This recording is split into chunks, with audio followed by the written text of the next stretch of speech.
Hello বন্ধুরা, তোমরা সবাই কেমন আছো? আশা করছি খুব ভালো আছো। তো আমি তোমাদের সাথে একটা রেসিপি শেয়ার করছি, যেটা আমি কালকে বানিয়েছিলাম, চানা মশলা আর পরোটা।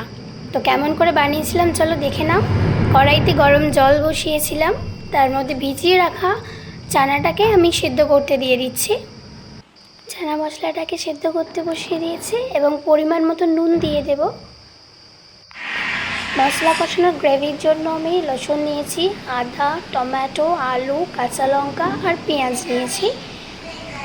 খুব একটা হেভি বানাবো না, নর্মাল বানাবো। তো কড়াইতে সাদা তেল দিয়ে দিয়েছি আর আগে থেকে কেটে রাখা আলুগুলোকে ফ্রাই করতে দিয়েছি। বেশি আলু নিইনি, অল্প পরিমাণ নিয়েছি, যতটুকুনি আমার লাগবে ততটুকুনি নিয়েছি।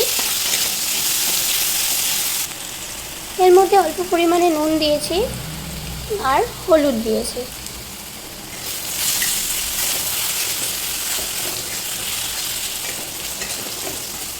আলুগুলো ভাজা হয়ে গিয়েছে, তো ওই আলাদা পাত্রে তুলে রেখে দিয়েছি। আর ওই কড়াইতেই সাদা তেল দিয়েছি, তার মধ্যে দিয়ে দেবো তেজপাতা আর গোটা গরম মশলা আর অল্প পরিমাণে জিরা দেব, গোটা জিরে মরিচ।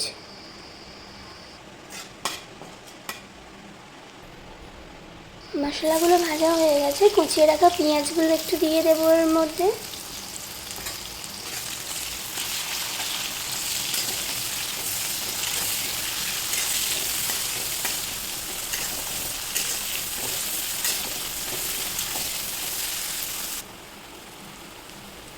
পেঁয়াজ ভাজা হয়ে গিয়েছে এবং কেটে রাখা কাঁচা লঙ্কাগুলো দিয়ে দেবো এর মধ্যে।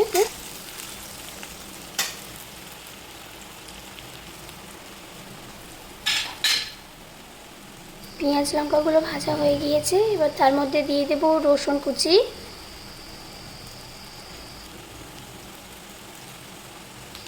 আর আদা কুচি। ভালো করে এটাকে ফ্রাই করব, যতক্ষণ না রসুনের কাঁচা গন্ধটা যাবে ততক্ষণ এটাকে আমি নাড়াতে থাকবো। আর পরিমাণ মতো নুন দিয়ে দেব, কারণ আগে ছোলাতে নুন দিয়েছি আর আলু ভাজাতেও নুন দিয়েছি। অল্প পরিমাণে নুন এবং টমেটো দিয়ে দিলাম এর মধ্যে।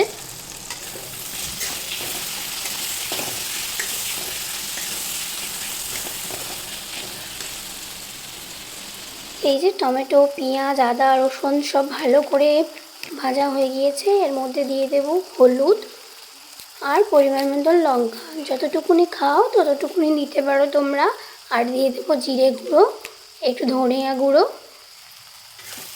দিয়ে ভালো করে কষিয়ে নেব। আর অল্প পরিমাণে জল দিয়ে দেবো, না যাতে না মশলাটা পুড়ে যায় বা ধরে যায়।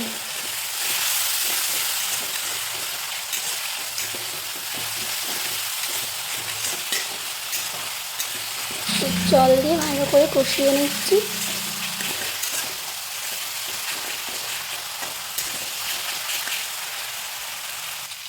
আর একটুখানি সামান্য চিনি দিয়ে দেবো, স্বাদ ব্যালেন্সে রাখার জন্য, নুন ঝালটা ব্যালেন্সে রাখার জন্য স্বাদ মতন অল্প করে চিনি দিয়ে দিয়েছি।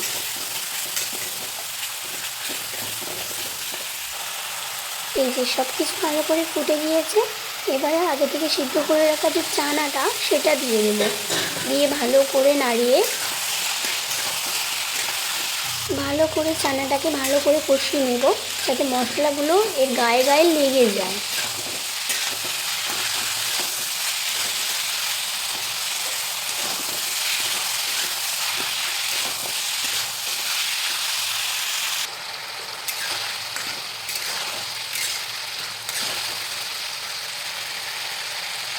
ভালো করে মশলা কষিয়ে নেওয়ার পর আগে থেকে ভেজে রাখা আলুটা এর মধ্যে দিয়ে দেবো।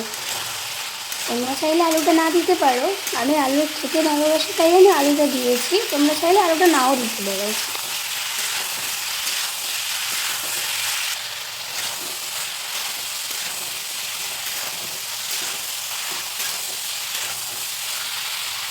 ভালো করে কষিয়ে নিয়েছি, এবার পরিমাণ মতন জল দিয়ে দেব।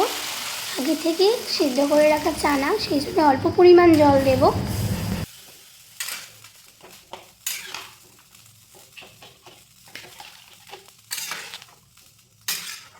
জল দিয়ে দেওয়ার পর এটা কিছুক্ষণের জন্য ঢাকা দিয়ে রেখে দেবো, যাতে সিদ্ধ হয়ে যায় ভালো করে আলুটা। আর এই যে আমার চানা মশলা, এটা ফুটে গিয়েছে, তো অল্প করে চানা মশলা পরিমাণ মতন দিয়ে দিয়েছি। এই মশলাটা আমি কষানোর সময় দিইনি, নামানোর আগে দিয়েছি আর একটু ধনেপাতা ছড়িয়ে দিয়েছি। খুব একটা ঝোল করিনি, গায়ে গায়ে মাখা মাখা করেছি, কারণ পরোটা দিয়ে খাবে তো ওই কারণে। হয়ে গিয়েছে, এবার আমি নামিয়ে রেখে দিই। দেখো কত সুন্দর লাগছে, আমি যখন নামিয়ে রেখেছি অনেক সুন্দর লাগছে আর টেস্টও হয়েছিল সেই দুর্দান্ত। এবার পরোটা করবো, ময়দা মেখে নেব, পরিমাণ মতন ময়দা, তাতে একটু নুন, কালো জিরা, জোয়ান আর একটু চিনি দেব, আর একটা ডিম দেব, আর পরিমাণ মতন সাদা তেল দেব, দিয়ে এটা ভালো করে মাখিয়ে নেব।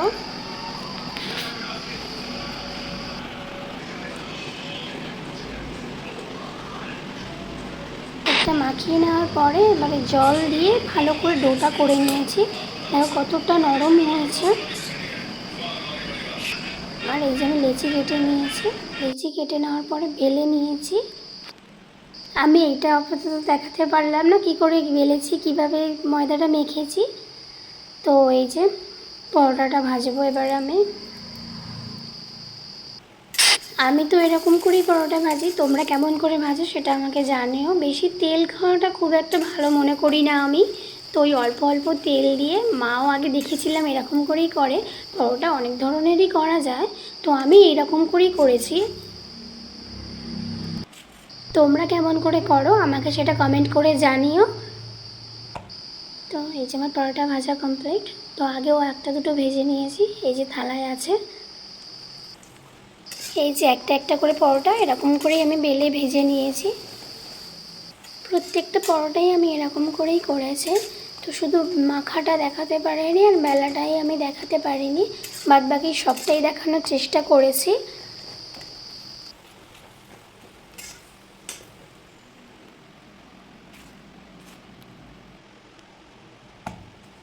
এইভাবেই সব পরোটাগুলো আমার ভাজা কমপ্লিট হয়েছে। এই যে সব পরোটাগুলো কেমন ভেজেছি, একটু গরম বাট তাও দেখাচ্ছি, অনেক সফট হয়েছে পরোটাগুলো।